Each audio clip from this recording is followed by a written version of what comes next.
We are a minute late, but we are here, folks. It is time for your Week 9 review of Garbage Time, and I am now stalling while I get to the intro. It's time for Garbage Time.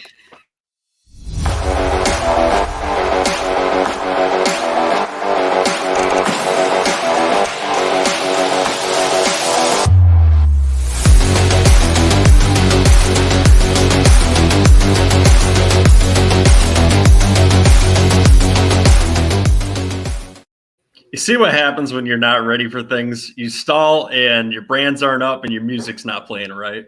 Well, you know what? It is what it is. I'm coming off slow in the first half here after being on the bye the second half of last week. So That's okay. Well, you got Monday Night Football tonight. I do. My team is about to lose, and I'm pretty excited about it. So what are we doing tonight, JJ? We're recapping one of the lowest scoring fantasy weeks ever, Week 9 of the 2021 season. So why don't we go ahead and get started? I know we have a voicemail from our number one fan, Christian. You want to get that going for us? Yeah, and to change us up a little bit, I think he's actually going to be a little bit friendly tonight instead of angry Christian, which will be nice on a turn. And guys, if you'd like to leave voicemails too, it's www.garbagetimeft.com, where you can join the Heckling fandom. We're on TuneIn, Spotify, Apple, Google Podcasts, obviously on the website and here on YouTube too. So let's hear what Christian has to say before we get into this weekly recap for the NFL. Hey guys, it's your number one Heckling fan here. I want to give you guys a shout out for picking a winning defense this past week by picking Miami over Houston. Although, let's face it, that wasn't really much of a pick as it was more of an obvious pick. But anyways, thank you for helping me pick up 20 points and win my second week in a row, I think, before it was cut off. That's what it sounded like. I think it just paused. Hold on, let's see. Nope, that's all he's got for us. So I did hear this earlier today, and he was asking when he was going through his question. He asked if the Titans were a good 2-week streamer. And I believe that they were too, because they got pretty easy opponents coming up. And their next opponent is the Texans, and I think you can easily stream anyone against the Texans. So again, Christian, thanks for the question. And JJ, what is your opinion on that streamer for this week? Yeah, definitely. If it's very rare that you find a defense available on waivers that's facing the Texans the next week. They're usually the top defense claim, so absolutely viable. And we just saw the Titans give the Rams a hard time, so it's kind of saying something. They've kind of straightened things out. They started the season off pretty rough, but they've been good the past couple of weeks. Yeah, who are they playing the week after that? Do you know by any chance? Because that was a point he brought up when he was asking this question too, and I didn't really get to see who that second opponent was, but he really felt confident in them, and I think he's making a good pick for his defense for this week. Yeah, I'm not sure who they play. Well, I know they play. I think they play the Saints next week. So yeah, so pretty good streamers, I think. So I think the Titans are a pretty good option for you, Christian. I can see you definitely playing them the next 2 weeks and being pretty happy with them. As you've said, the last 2 weeks you streamed the Eagles, thanks to my genius advice and against Ron's horrible advice, and got 30 points for your defense, and got 20 points for the Dolphins defense this week going up against the Texans. So streaming anyone against the Texans is obviously a good choice any given week. And actually, thanks for saying something nice to us. You know, we need to be brought up just a little bit once in a while too. So thanks for that. It warms my heart, Christian. It's the first nice thing you've ever said to me. Even though I wasn't on the episode that call was made. Right. All right. I think with that, we're ready to get into the news, right? Yes, there's actually a decent amount of news this week, so why don't we go ahead and get into it? All right.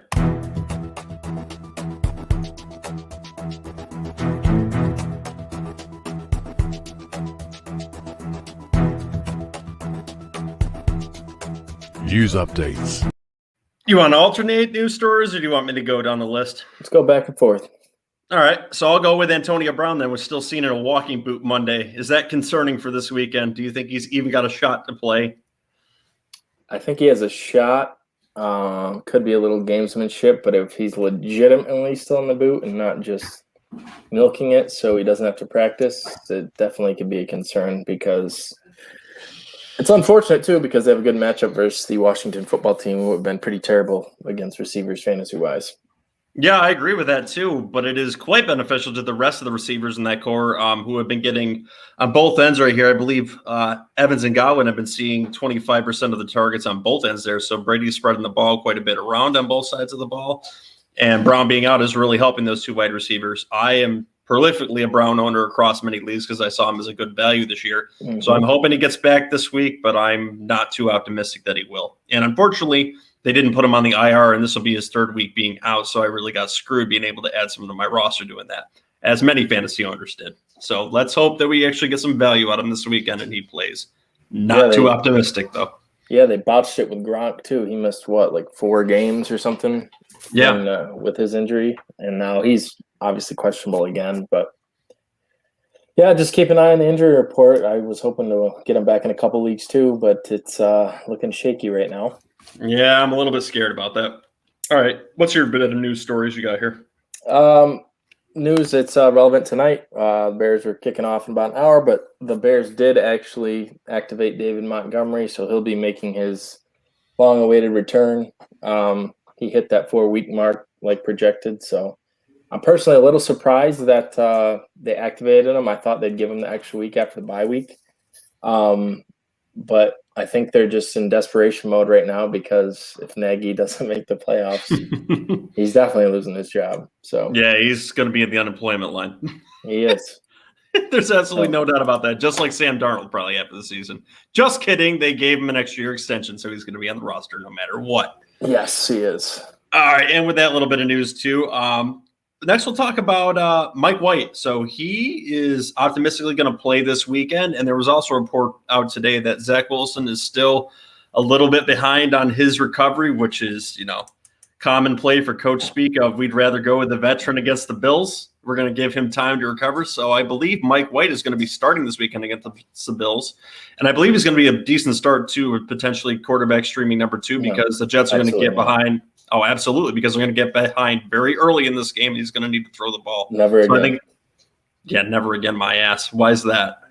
You know why? I played that for our listeners. You don't have to play him. They can play him. They can play him, but I went with my heart and followed Joe's Jets fandom for a night. And I played Mike White over Jalen Hurts this week and got my hopes up with that nice drive through the touchdown in, and the Jets threw for, I think, over 400 passing yards and 4 or 5 touchdowns in the game, but Mike White ended up getting a stinger and a stiff hand, so he couldn't throw the ball and didn't play. That's right. That was their third-string quarterback doing that. Luckily, I still won my matchup, but it was a little bit of a scare that I wasn't looking to have, so... Anyway, so you won't be starting him just because you're jaded, but he's a decent QB2 option if he doesn't get a stinger this week because the Jets are going to get behind supposedly early in this game if the Bills don't play a clunker like they did against the Jaguars, and they're going to need to throw the ball a lot. So Mike White is efficient. He's safe with the ball, and I think he's going to be a good play for a wide receiver too, unless you're JJ and you're not playing him. And a little bit of other news too, Mike McGlinchey is out for the season for the 49ers. Do you think that's going to affect this running game at all, or are they going to be fine moving on without him? I think they'll probably be okay. 49ers have been the poster child of injuries for the NFL these past couple of years, so I think they'll find a way around it. Right tackle is obviously important, but it's a position I think that they can fill with the depth they have in their team, so I think they're okay. But unfortunate. Yeah. Was there a certain wide receiver signed by the Raiders today? Yes. Mr. Deshaun Jackson thinks that the Raiders are going to be his best spot. I don't know if I said that weird, but he handpicked the Raiders. Obviously, they have a hole there with whole Henry Ruggs situation. So he is the new speedster for the Raiders. And let's hope Derek Carr can get him the ball enough to satisfy him.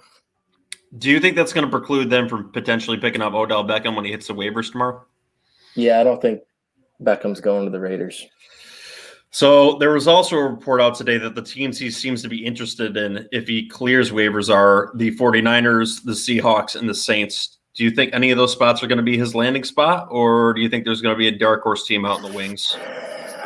I just don't think that those teams make a whole lot of sense. I think the Seahawks would be really bad. I think so too for Because fantasy.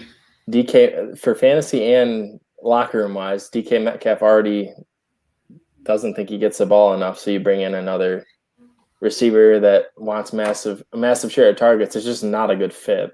No, I don't think so The either. 49ers have two young, talented receivers. Aiyuk's finally starting to come into his own, and we'll get into that. But you throw Odell Beckham in there, I think it's just a stick in the tires. And then as far as the Saints, they don't have a quarterback right now. If you had Jameis Winston, I could see it.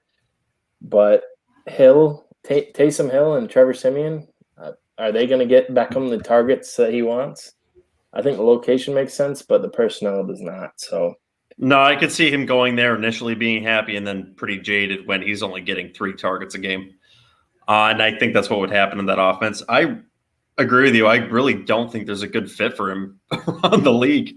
There's one spot I think makes sense to me, and that is the Kansas City Chiefs. Go ahead and give your answer. You froze there. Yeah, you froze on mine too. I think the Chiefs make sense. They're an offense that's struggling right now. I know they added Josh Gordon, but he hasn't really done much. I think they could just use a splash or something new on offense.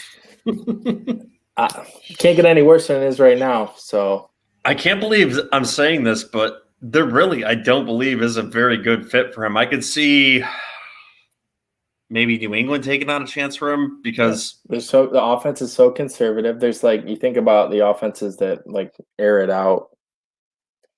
The Bills, but they got Sanders who's playing well. Cole Beasley, they got mouths to feed. Comment below who you think is the best fit for Odell Beckham, and I'll share this on Twitter too and see what the heckling fan thinks. Where should Beckham go?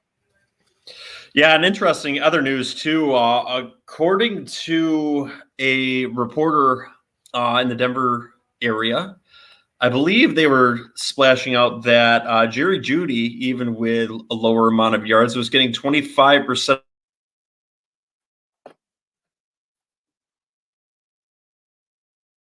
of the target. Before you freeze up again? Yeah, you're freezing too. I'm having some technical difficulties, folks. Yeah, I saw a tweet from Mike Clay that let me find it. I'll pull it up. But basically, it implies that with Jerry Jeudy in the mix in the Broncos offense, Courtland Sutton is basically useless.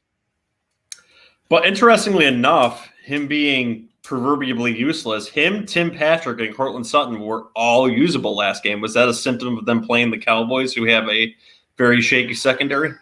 Well, Sutton didn't have a good game, did he? No, but he got a lot of targets. Yeah, I don't know. I think the secondary for Dallas, everyone says Trayvon Diggs. You know, he's getting the interceptions, but I wouldn't exactly characterize him as a lockdown corner. He doesn't really – when I'm going into a matchup, it doesn't really scare me that bad. Sutton only had 2 targets. Then I guess I'm wrong. Then Jerry Jeudy will be the proverbial number 1 going forward. And I think we did predict that too from what we saw in week 1 too. I think they want to push him to be the number 1 wide receiver. That will push Sutton to a inconsistent number 2/3 receiver for fantasy football going forward. So here's a tweet from Mike Clay. It says, Courtland Sutton, 3 games with Jerry Jeudy, he has 12.3 total fantasy points. That's in 3 games. He's only has 12 points. 6 games without Jerry Jeudy, he averaged 17 fantasy points a game, 16.9 fantasy points a game. So, he definitely hinders – Jeudy definitely hinders Sutton, it would seem. So – yeah, that's pretty interesting. Do you know who hinders James Conner? Apparently Chase Edmonds. But absolutely unbelievable what James Conner did. Something completely beyond my expectations of him. I thought he was washed up, wasn't going to do anything in this league anymore. And look at this past weekend. Chase Edmonds suffers a high ankle sprain, and James Conner has 2 rushing touchdowns in a passing one. Who would have known that he could be the bell cow anymore? Absolutely amazing considering they were playing a backup QB this past weekend. It seems like he's like been around forever and he's a really old player, but he's only 26 years old. So, And unfortunately, with Chase Osmond too, he's expected to miss, I believe, at least 3 weeks with this high ankle sprain too.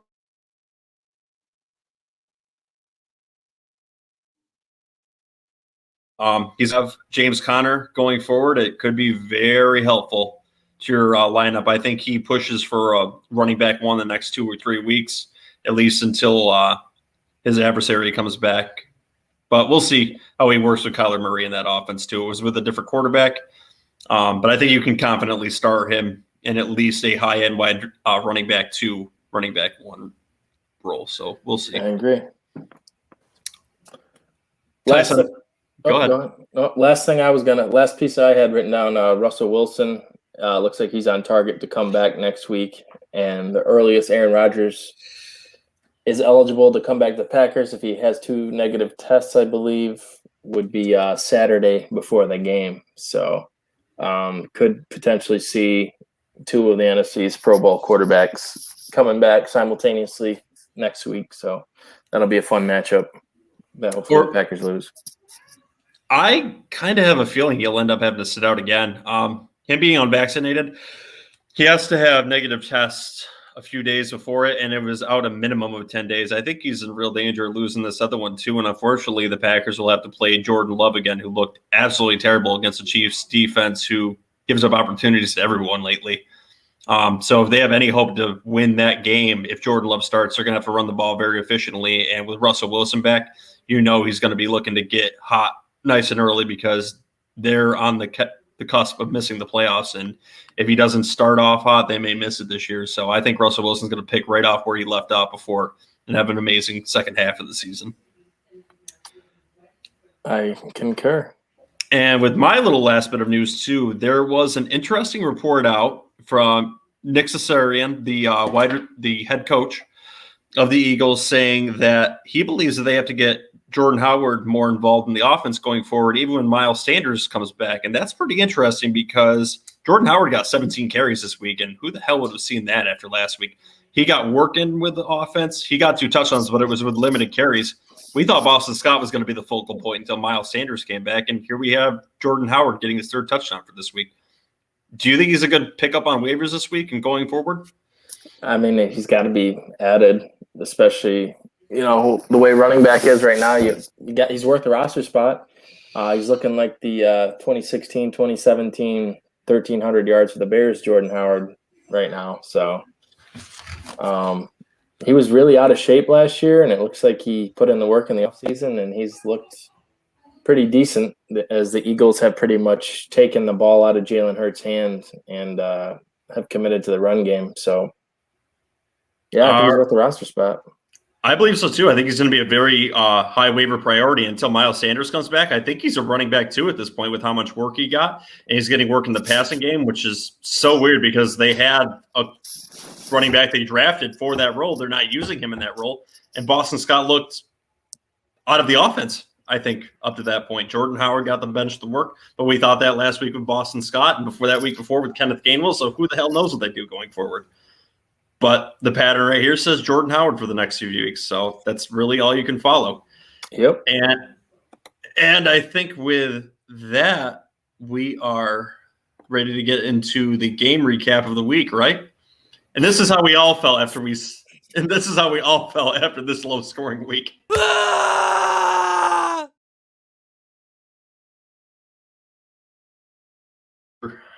You were wanting to rip your hair out before that segment even came up. Mm-hmm. I'm sure I'm going to be later, so. All right, JJ. What the hell happened with the Bills and Jags game last night? I really couldn't tell you. To quote Josh Allen, I played like shit, so that's what happened. Jaguars came to play, and as our title indicates, the Jaguars Josh Allen got the better of the Bills Josh Allen in a big way, so. Yeah, Josh Allen met Josh Allen. The final score in this game was 9-6. Really the highlight of this game, because there wasn't many highlights from either team, was Dan Arnold again. He got the highest amount of targets and receptions for the Jags. He's really a piece of that offense. 4 receptions, 60 yards against a very hard defense. Agnew again got 5 targets, so interesting things going there for the Jaguars going forward. And I'm just going to call this an anomaly for the Bills offense because it was just a really weird week. The Bills came up against a cover 2 defense from the Jaguars, and that seems to be the formula for beating high-powered offenses. It's what was used against the Chiefs the last few weeks, and it doesn't seem to work very well with the Bills. So teams seem to be figuring out these high-powered offenses, and I think these teams are going to have to adjust going forward. And these Bills running backs were absolutely useless. Yeah, it was bad. I think Zach Moss got hurt. I know he went to the locker room at one point. And, I agree with you on Dan Arnold. He had 60 yards, and the Jaguars, I think they had like something around 150. Yeah, 151 combined passing yards between the two quarterbacks, and 60 of it went to Dan Arnold. So he's almost like a set-it-and-forget-it tight end right now because Trevor Lawrence loves him that much. Yeah, he was a set-it-and-forget-it tight end, but unfortunately I had to release him because I needed a quarterback, and I ended up with Jordan Love, and I'm still going to come away with a win as long as Deontay Johnson doesn't go crazy and score 24 points on me this week. But that kind of scares me because he's Mr. Consistent. He could do it, so I guess we'll see after tonight. The Bears, Khalil Mack and Eddie Jackson are both inactive tonight, so I'm scared. Last week, without those two, the Bears defense got shredded by the 49ers, so we'll see what happens. And speaking of this Bills and Jags game too, like we said, it was a horrible rendition of offense by the Bills, but Stefon Diggs did have 85 yards and was their leading receiver. He's highly disappointing compared to what we thought he was going to be this year, but going forward, still the number 1 wide receiver of this offense.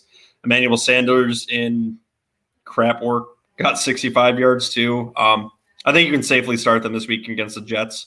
I think that'll be a very high-scoring game because they're going to absolutely trash us, and we're going to have a lot of garbage time, which will lead to good Mike White scores, I think.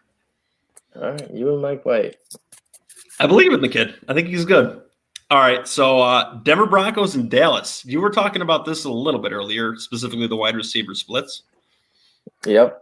Another team that looked like shit was the Dallas Cowboys. Dak looked really off and rusty. He was missing throws. Honestly, he missed reads from what I saw in the game. And the receivers paid dearly for it. Amari Cooper, 2 for 37. Lamb, 2 for 23, I believe. Mm-hmm. Yep. So, and that was on 9 targets for Lamb. So they were not in sync whatsoever. It's a bad loss for them. Yeah, the running game was highly ineffective for the Cowboys too. Unlike for Denver, who had 2 very effective running backs in the game, and I think that's really how they set the tone for this game. Melvin Gordon had 21 carries for, 81 yards, I believe, and Javonte Williams had 12 carries for 111 yards. Does this scream trade Melvin Gordon because he's getting the majority of the work in this offense, and this may be a high point for him where we're going to start seeing Javonte Williams take over the starting role of this offense? I just don't understand what the Broncos are doing. Like, the goal line situations, they have Melvin Gordon in there, and I don't get why you wouldn't let your rookie running back like build confidence and get some numbers. And Melvin Gordon's not going to be on the team next year. I tweeted it out off our Twitter page Sunday, but Melvin Gordon is really I said ruining Javonte Williams' rookie season. He could be the number 1 rookie running back over Najee if Melvin Gordon wasn't stealing all those touches and goal line carries on him. Yeah, Javonte is a very talented ball carrier. Obviously, Denver's looking at the playoffs, and I think that's why they're splitting the carries. They think they're good enough to get there. They traded away a very talented defender, traded him right to the Rams, so we were kind of thinking against that. But obviously with their play here, they're thinking of other things than just getting young and talented. Then they're looking to soup up for the future. It's kind of like ripping off a Band-Aid without going for the full surgery, I guess. Yep. Yeah, and just as far as the Cowboys, the running backs didn't get a lot of touches because the Broncos really controlled the game, and then it was garbage time at that point where Dak was out of sync. So I think this one's kind of an anomaly, just like the Bills game. And the Cowboys got the Falcons next week, so I think their offense should get back on track. All right, is Malik Turner worth a potential ad? No. Didn't think so either. No. Anomaly week. Absolutely. Vikings and Baltimore.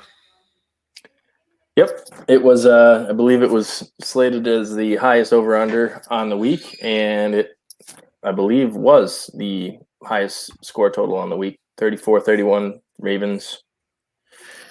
Lamar started slow, but then did his thing. Ended up throwing 3 touchdowns, 266 yards. My main takeaway from this: Rashad Bateman is legit. He's a Very talented legit. receiver. And they got Hollywood Brown. They got a nice 1-2 punch there for many years to come with Lamar. I think the Ravens are set up for the long run. So good win by them. Yeah, Bateman's very interesting. He was on 75% of snaps, and he was targeted 8 times. So obviously he's going to be an interesting piece of this offense too. And like we talked about, I was concerned about Hollywood Brown's production because early in this game he wasn't doing anything. And then he's been doing what he's done in the last few games, which is being very productive late in games. He's a garbage time wide receiver now, and it seems to be working for him. I'm going to retract something I said earlier a few weeks ago. I was very concerned about Hollywood Brown's points for fantasy football going forward because of him. But I think the pie only gets larger with this young wide receiver entering the offense and Lamar Jackson becoming a more prolific passer. It's definitely an interesting piece of the offense. That running game is not very good, so they had to evolve, and Lamar Jackson seemed to have evolved with them. Dalvin Cook seemed to return to form too. Interestingly enough, 17 carries, 110 yards, and 3 receptions. What did kind of scare me about this game is he got hot early and had a very large carry and then kind of faded towards the end of the game. Is this going to be a pattern for him going forward? And is it going to be average if he doesn't get these big runs? I don't think so. He's going to get his touches. The Ravens had 45 rush attempts in this game, so they really controlled the clock a lot. So the Vikings couldn't really – I think the Vikings want to do that too, but they just didn't get that chance. And Dalvin's got a good matchup next week versus he plays the Chargers, whose run defense isn't anything special. So I think he's all right. So we're going to ask you here. I had a bye week with no stressing. What is that supposed to mean? Did you just forget to set your lineup this week, or do you have no internet like we're having trouble with right now? Like, what's going on with that? How could you potentially have a bye week in fantasy football unless you're talking about your favorite team? My interpretation is some leagues, like if you have an odd number of teams, one team gets a bye every week. I've seen that happen before. Actually, I kind of like that. I don't. I want to play every week. Just kidding. So it sounds like you guys need to get another teammate is what you need to do. So you don't have to worry about going on a bye. And he's got another opinion fact here, even though he was on bye week. He says, I have James Conner, which is good, and the Giants have a bye week. Saquon Barkley is not playing, and Henry is out. So I'm lucky I got him off waivers 3 weeks ago. Yeah, I would say so. And Conner, I think, is going to be, like we said, very productive for you at least the next few weeks. Unless their rookie starts getting involved in that offense, you have a true bell cow in that backfield. The only thing you have to really concern about is if their starting quarterback comes back healthy, because he's got running ability, unlike Colt McCoy. So just kind of look like that. The offense is going to evolve a little bit differently when the starting quarterback gets back there. So just keep an eye out for that. How do you feel about these Vikings wide receivers? They're fine. It's matchup dependent. I know he caught the bomb and had the big play, but wound up saving his day, the bomb. Other than that, he had 2 for 19. So it's okay. Just the volume hasn't been there the past couple weeks. So I'll say that Tyler Conklin has kind of emerged a little bit as one of Kirk's favorite targets. Thielen was just, I don't know. I'm not trying to start Adam Thielen anytime soon, the way things have been going. Would you trade him low right now? I don't want him on my team, so yeah. No, he'll do this, and then he'll have a week where he scores 3 touchdowns. It's just he's got a little bit of Tyler Lockett in him. So yeah, just a much older Tyler Lockett at this point. Just let me skate over the Colts and Jets game, which was last Thursday night. I believe we were going to have a voicemail when my team got absolutely trashed, so we're still waiting for that from some of our heckling fandom. Edward, I believe it was. But anyway, in this game last week, and going forward, you're safe to start any players against the Jets that are normal starters in fantasy football. That freaking defense is a JV team, man. They were absolutely getting torched in the run game. The secondary looked back, and now Marcus May's out. Feel free to start anyone that you would normally start against the Jets defense because they are going to be a bottom 5 defense going forward. On the other hand, the offensive players on this team are very interesting. Elijah Moore got 2 touchdowns. He's starting to evolve in that offense. And any quarterback that seems to play for them right now seems to be playing well since they moved LaFleur to the booth, who seems to be able to play chess from the sky. That offense is evolving. I think it's going to get better, and they're going to be playing a lot from behind. And they have a very good running back in Michael Carter, who I think is going to be a running back too going forward too. So that's pretty interesting. As for your Colts players too, you can play all of them. Pittman, certain games, Naheem Hines is playable too, as long as they have a really bad defense like the Jets. So if they got a game coming up against the Texans, that might be a good play for him too in the next few weeks. Just the normal players you would. And Wentz has looked pretty good the last few weeks too. Any thoughts on that before we move on to the next game? I would just like you to read aloud Jonathan Taylor's stats this week and Aaron Jones' stats this week. Do I really have to pull them up? No, I just wanted to see your face when I said that. Let's see. Aaron Jones had, I believe it was 70 yards off the top of my head. Aaron Jones ran 12 times for 53 yards. Brutal. And Jonathan Taylor, I believe, had like 175 yards and 2 TDs. Or was it? God, it said last Thursday. Yeah, 2 TDs. So, yeah, Jonathan Taylor is looking like, may I say it, the number 1 running back in the league going forward. So you're looking pretty damn good on that bet. And I've got to hope for an injury, but I would never wish an injury on anyone, so I'm not going to do that. Sua has another question here. What is a good running back off waivers? I have no running back 2 this week, and for this week, like none.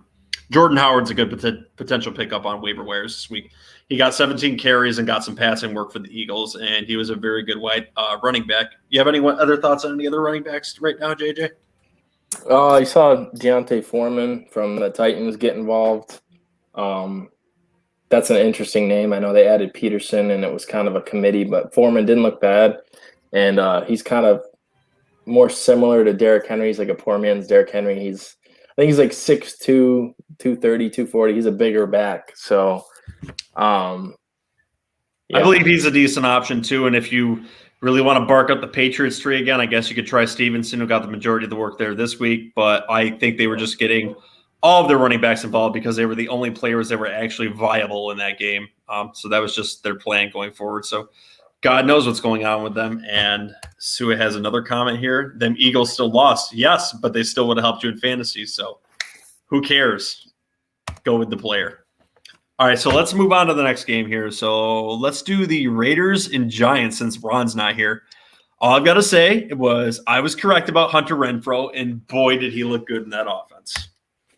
Yeah, he picked up the extra targets, it appears. I don't know what they're doing with Bryan Edwards or why it's not working. But last year they were comparing him to Terrell Owens, and now he has games like this where he doesn't even have a single catch. So free Bryan Edwards. Just let me gloat about that Hunter Renfrow pick that I had last week. Absolutely. On our YouTube short. I said he was going to be a PPR nightmare going forward because he was going to get more receptions in this offense. 7 receptions, 49 yards, and a touchdown. That's a low end of what he can do. I think he's still a very good play for you, and I think he could be a low-end wide receiver too for you going forward, a solid one, because I think he's going to get a piece of this offense. I don't give a crap about what 35-year-old wide receiver they brought in. He's a deep weapon. They need a player that's young to get targets, and it's not going to be Bryan Edwards or that player. It's going to be Hunter Renfrow, I believe. Yep, he he's having a nice little season. He's quietly racking up the receptions, and now he's getting involved in the red zone. So it just seems like when the Raiders get in the red zone, they just like triple team Darren Waller. So he has those little openings and creases out of the slot, and he does him. Yep, and I think both Josh Jacobs and Devontae Booker were all right in this game. They weren't anything fantastic, but they did what you were expecting for very low-end running back twos. You're hoping Jacobs does a lot better because that's not what you drafted him to do. You may have drafted him as a running back two this year, so that's not what his upside looked like.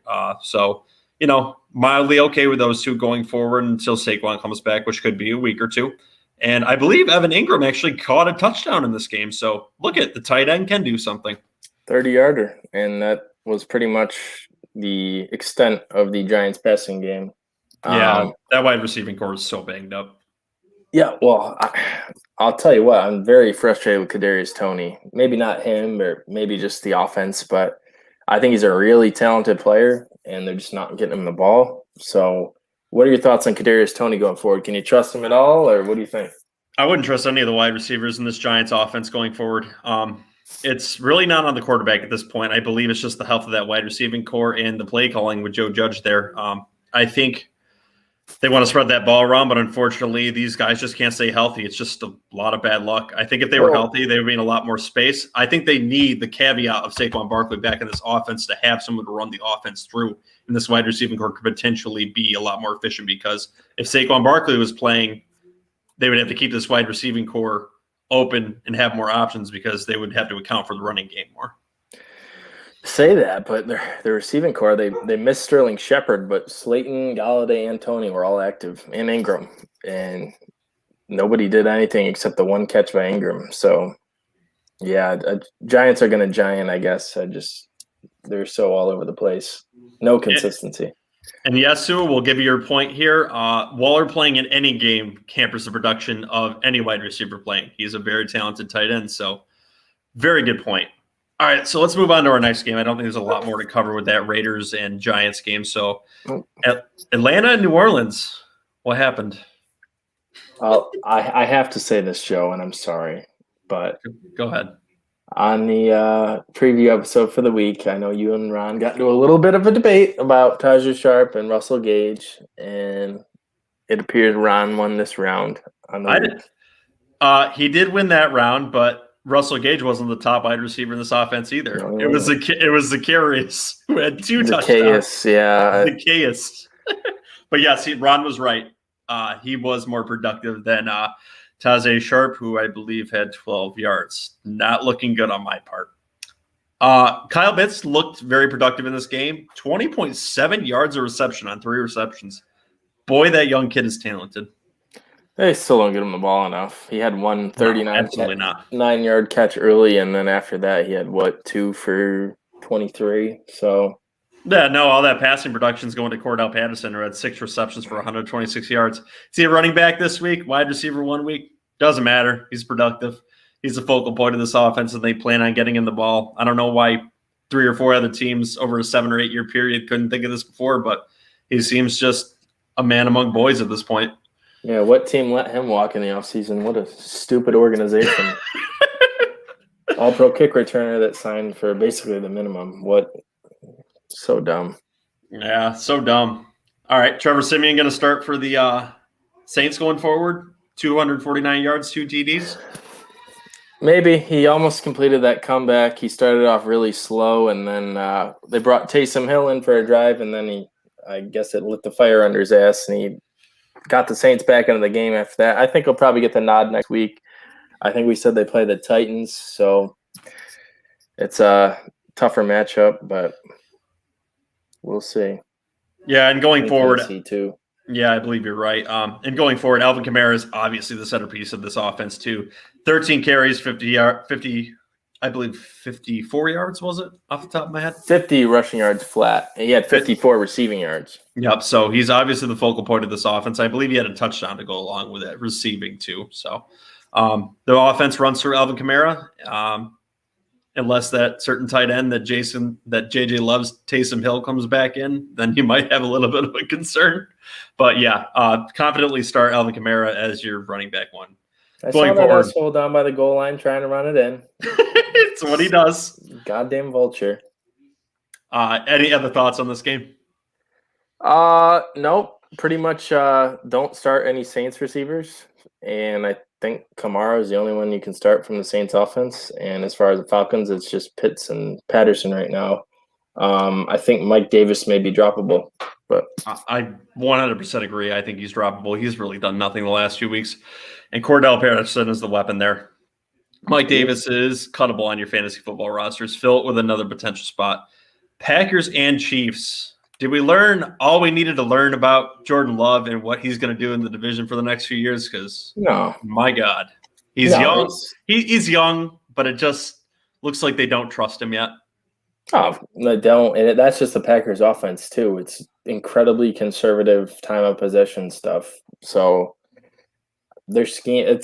I brought it up a couple times, but when you have fantasy players playing against them, it's extremely frustrating because they just eat clock and run very slow offense. As far as Love, I think as a player, he has the intangibles. He has a big arm. He just he's young. Like I'm an advocate for young quarterbacks and giving them a chance to actually prove themselves. So yeah, well, your team's finally seemed to give Justin Fields a shot, so we'll see if he's effective tonight. Unlikely that he's back on the sidelines tonight, so it's probably going to be ugly. In Jordan Love's start this week, 19 to 34, 1 touchdown, 1 interception. So, not a bad start, I guess. I mean, against the Chiefs, but I was hoping to see a little bit more. But like you said, the game plan obviously this week was to establish a run and chew up clock, and they effectively did that. Jones got 12 carries on 53 yards, and A.J. Dillon also got involved, 8 carries on 46 yards. Mahomes, though, absolutely pedestrian again. What the hell is up with this offense? 166 yards, 1 TD. Darrell Williams did establish himself with 19 carries and 70 yards. I think you can confidently start him the next few weeks until Clyde Edwards-Helaire is back. But really, what's going on with this Chiefs offense? Because Kelsey just doesn't look effective in this offense. What's going on? I was frightened watching this game because it literally looked like the Bears' offense. Like all the routes the receivers were running were short dink and dunk routes, screens. Tyreek Hill doesn't even go down the field anymore. Like I don't know what the hell is going on with them, but it's honestly concerning. Like these guys you took them early. Mahomes was, I'm sure, the first quarterback taken in your league. Hill was probably the first receiver taken in your league. And this week they did not live up to that status. So is there any potential, this might sound absolutely crazy, but any potential in the next few weeks that you could bench Patrick Mahomes with the way he's playing?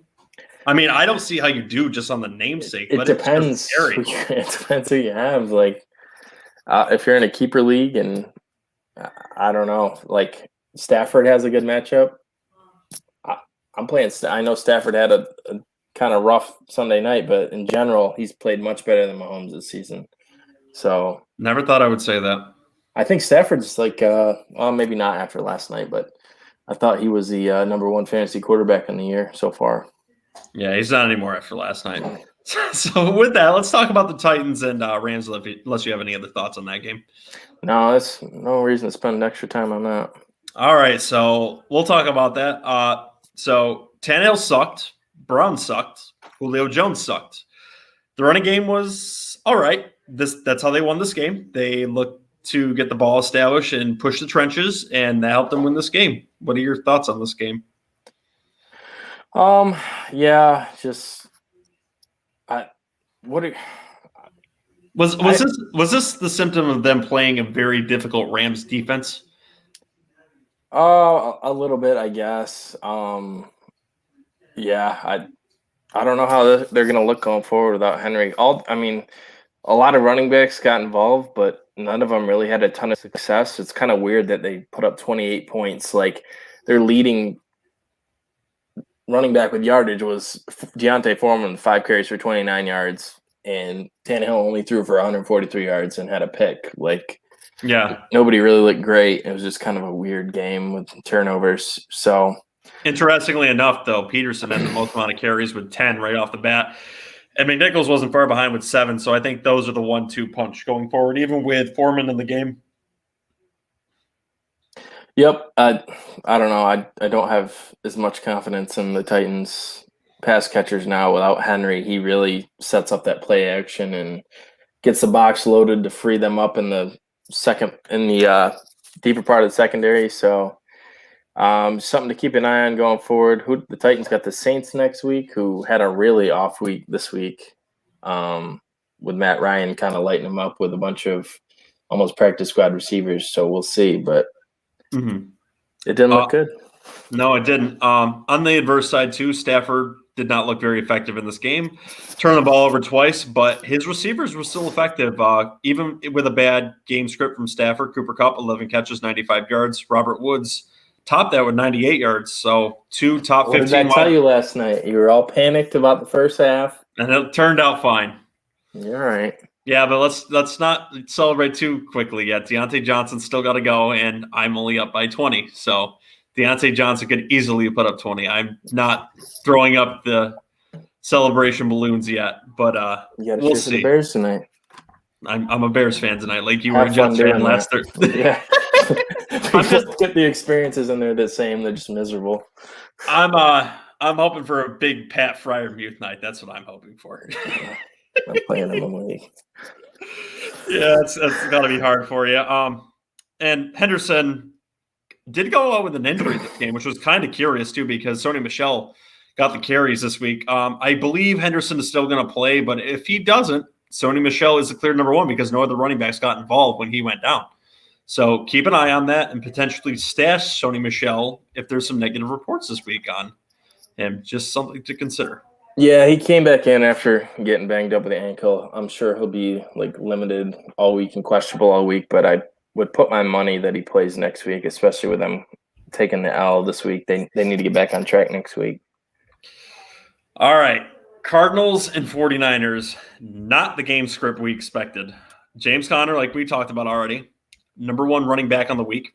That's with his teammate going down, which we've already gone over. But Christian Kirk, he took over a dominant role in this offense while his other receivers were banged up. 6 receptions, 91 yards. And Colt McCoy looked very efficient with 22 for 26, 249 yards and a touchdown. That's what a veteran backup is supposed to do, and He looks like an efficient piece for that Cardinals offense. Yep, he was awesome. He's been in the league a long time, true professional. He ran the offense efficiently.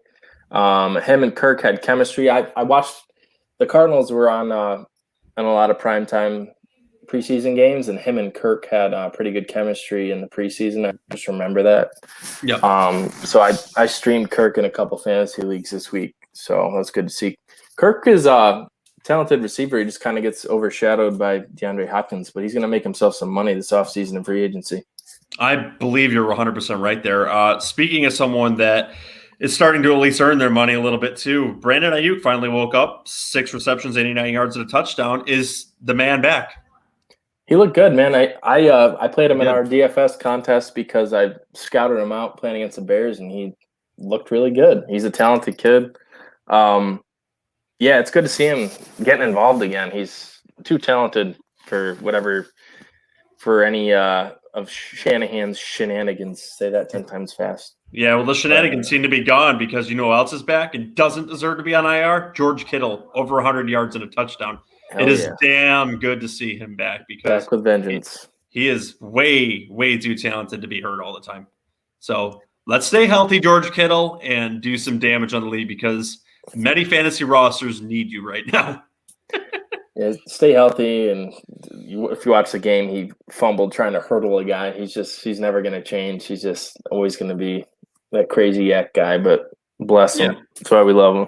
Yep, and even with Deebo Samuel banged up a little bit, 63 yards, got a few receptions in there. He'll be much healthier going forward too, so Deebo will do Deebo things going forward. Do not worry about that, but I think this offense is going to be a lot more efficient, especially in the wide receiver and tight end positions, what is the concerning part about this team is what the running back position is going to look like going forward.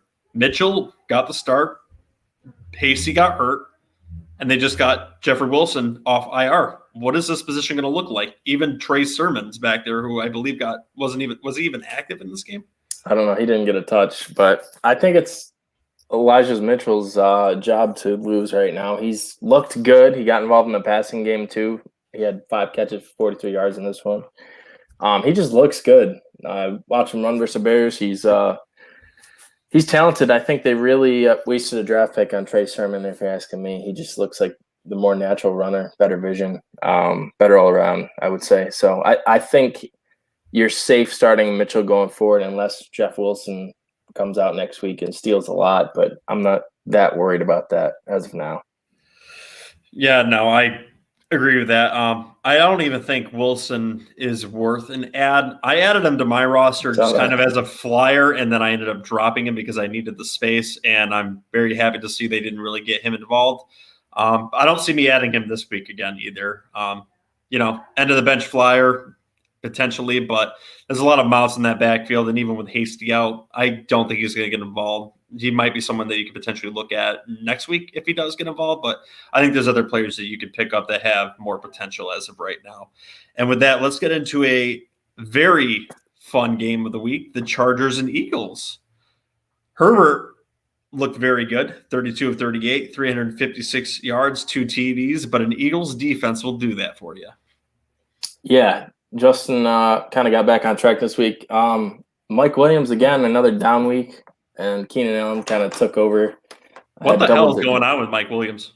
I don't know. It's a very weird situation. Started off so hot and was a top 5 receiver, and all of a sudden he's I don't know if teams are specifically taking him away, but he's definitely due for a big one.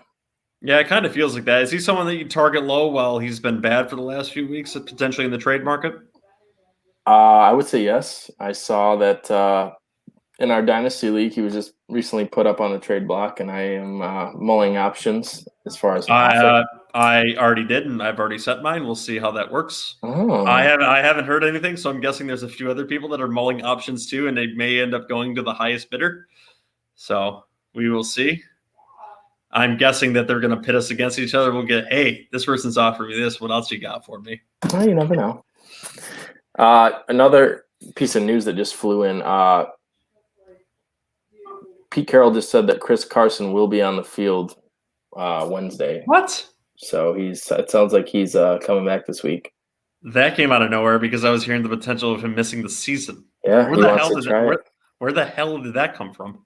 They want to try and give him a chance to come back this year, so we'll see how he does with that neck. I have no confidence in that. No, I wouldn't even try to get him on the field.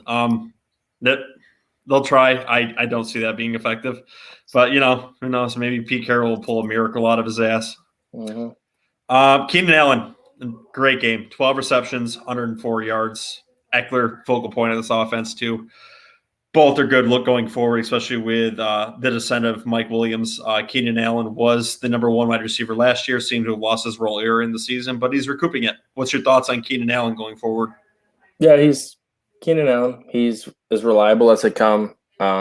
Still a shifty route runner. Herbert obviously trusts him a lot. I wish he could just score more touchdowns, but he's a great receiver. And I trust him as a solid wide receiver, too, the rest of the year. Jared Cook, 4 receptions, 48 yards, but should we be concerned that Parham got more routes run than him? I've seen this a couple times this year. I wouldn't rush to start either of them. They're fillers, in my opinion, if your guy has a bye week. So it's hit or miss. It's kind of like Hooper and Njoku in Cleveland. They're going to be used interchangeably. So, yeah, and is Jalen Hurts not the definition of the garbage time fantasy football mascot? Just does well in garbage time. He's a decent rusher, decent passer, good for fantasy football. I don't know. I'm kind of concerned. They've really taken the keys away from him the past couple of weeks. He only threw 17 times in this one for 162 yards and a touchdown. And pretty much all of it went to Devontae Smith, 5 for 116 and a touchdown. So the Eagles have really done a 180. They were not running at all to start the season and letting Hurts throw a crazy amount of times unsuccessfully until the end of the game. And now they've dedicated themselves to the run, and they had 39 rush attempts in this one. So what does Sirianni want to do? Piss me off. His offenses are so strange. Like he's either doing nothing but passing one week or running the ball the entire week.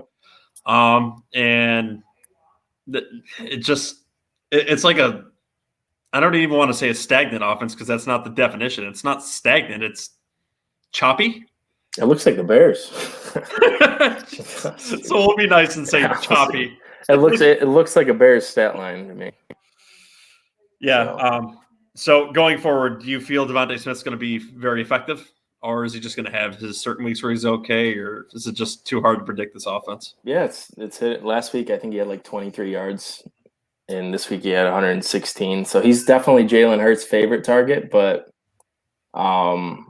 I don't know how much you can trust it going forward. I guess it's matchup dependent. If they're playing a good offensive team, and you can just kind of hold out and hope that they get into a shootout, but they definitely want to run the ball first these days. All right, let's move on to this disgusting game very, very quickly and get over it. Texans, do not start anyone. I repeat, nobody. The only one that is – that's the only one I was going to say. The only one that's potentially a flex option, let me say a flex option, is Brandon Cooks. Their offense looked astoundingly disgusting. And as Christian said, thank you for playing the Dolphins defense this week, because you can play anyone against the Texans because, my God, they look disgusting out there. Do not play anyone but Brandon Cooks. We are not going to talk about any other players because they don't deserve it. On the Dolphins side, disgusting too, but Jalen Waddle had 8 receptions for 83 yards. Still effective. Gesicki was still involved. But it is believed that their starting quarterback may be out for the week with an injury, which is going to affect their offense again. So any concerns here about either of these players going forward, or do you think they're the parts of the offense that are going to function? A shout out to Mike Gesicki for that absolutely sick one-handed snag up the left sideline. That was awesome. Yep. Gaskin had 20 carries for 34 yards against the Texans. So Jalen Waddle quietly having a nice rookie season, maybe not super quietly, but he's kind of stacking up good games. I just wanted to say this. If Deshaun Watson is cleared of all those charges and he goes to Miami, I really think this can be one of the top offenses in the league next year. So, yeah, there's a lot of hurdles to go there. But we'll see how. I think these teams know more about what's going on here than they're letting on, and they know more about this legal system because they're asking about it. You may very well see him on the field in a Dolphins uniform next year. And I'll say this about Gaskins. The volume's there. He's getting the touches. He just – Did you do it on purpose, Joe? Oh, my God. It's just so bad. Did you say Gaskins on purpose? Yeah, I did. Okay. He doesn't deserve the S. He doesn't deserve the S on his name. Well, you give him the S on his name, and he doesn't have one. Yeah, for Superman. He's not Superman this week. He's a trudging – high-volume Frank Gore there. He's just not playing well. That is just not the comp I would have gone with. Malcolm Brown is Frank Gore. He's a good receiving back that they just pounded into the line for completely ineffectiveness. Yeah, we're sorry, Gaskin. They're just not using you correctly. I had 6 catches, but so disappointing though. He is talented, and you can see the talent there. I think Selvin Ahmad what is his name? Selvin and Ahmed. Yeah, I've seen him run too, and I think he's immensely talented too. They just don't use these weapons right. I don't know. They might need a Deshaun Watson infusion to make this offense better. All right, let's get on to this last game too. I know you got some Bears football to watch tonight. So, Sam Darnold, horrible. The Jets definitely got the better end of that trade. 3 interceptions, 16 passes completed on 33 attempts, and Robbie Anderson screaming at him on the sideline. What are your thoughts on this game? It's a disaster of a situation for the Panthers. It's literally worst case scenario. Joe touched on it earlier, but the Panthers picked up the 5th-year option on Sam Darnold, which in the 2020 new CBA means that that contract is now fully guaranteed. Before, you could cut the player and not have wouldn't owe him anything. But now you owe them money guaranteed. So he's owed almost $19 million next season. So it's going to be nice getting $19 million from the bench, isn't it? Yeah. I know he's going to get an MRI on his shoulder. Maybe he's had a shoulder injury on the season, and that's why he's been off. I don't know, but it is terrible. That's been a nice excuse for the last 2 years. Just a shoulder injury, huh? On a positive note, their bell cow Christian McCaffrey is back. 14 carries right away. It's going to do Christian McCaffrey kind of things. Any value for any of the running backs on this roster? when McCaffrey's back in full reign. No, Hubbard had 3 carries for 3 yards, and he had one big play earlier in the game, 1 catch for 33 yards, but he is exclusively handcuffed for McCaffrey now. So if you have Chuba Hubbard on your team, I would maybe go to the Christian McCaffrey owner, if that's not you, and try and get something in return for him. Unless you're really, really, really thin at running back. Maybe you can get another running back, but he is 100% the handcuff at this point. Speaking of another backfield, one that is not a bell cow backfield, but rather a running back by committee, 15 carries for Harris, 10 for Stevenson, and I believe their other guy there, Bolden, got involved too. The offense ran through the running backs and nothing more. What was the game plan there, and can you trust any Patriots players in this offense for fantasy football? Yeah, I don't know. That's historically it's been a puzzle, that Patriots backfield. So I still think that Harris is startable weekly. He's going to get the most carries, it seems, on a weekly basis. But if Stevenson flashes anymore, he could take his job. So keep an eye on it. Keep an eye on the health of these backs. Watch the availability of Harris this week. I don't know. What do you think? Do you think Stevenson is going to eventually steal that job, or you think Harris is kind of established himself enough? My gut tells me Bill Belichick's more of the veteran kind of guy, so Harris will keep that job. But Stevenson is talented, but he's also a rookie and can fumble at any point and be completely taken out of the lineup, which has already happened once this season. So, he's back in his good graces for now until he fumbles the ball, and then Harris is the starter for the rest of the season. So who knows going forward? Would you consider trading DJ Moore with how bad this quarterback play has been of the Panthers? It's just a bad time to play him or trade him because his value is down so much. It sucks. It's just I really wish they would put PJ Walker in. Like that's where we're at. The XFL quarterback, Mr. XFL himself. Yeah, it's. I think you got to ride it out because I don't think you can get the return that you deserve for him. Mm-hmm. So if you still have him on your team and you didn't move him earlier, it's I think you're kind of stuck a little bit. Yeah, stuck slightly. And I think with that, we've run through all of the games of the week. JJ, I'm going to give you the quiz. Where can you find this damn show? Oh, boy. Obviously, if you're watching now, we are on YouTube. We have a Twitter page, garbage_time FF. We are on Spotify, Simplecast, Apple Podcasts, Simplecast. I already said that. Did I? You did. Google Podcasts. Google Podcasts, iHeartRadio.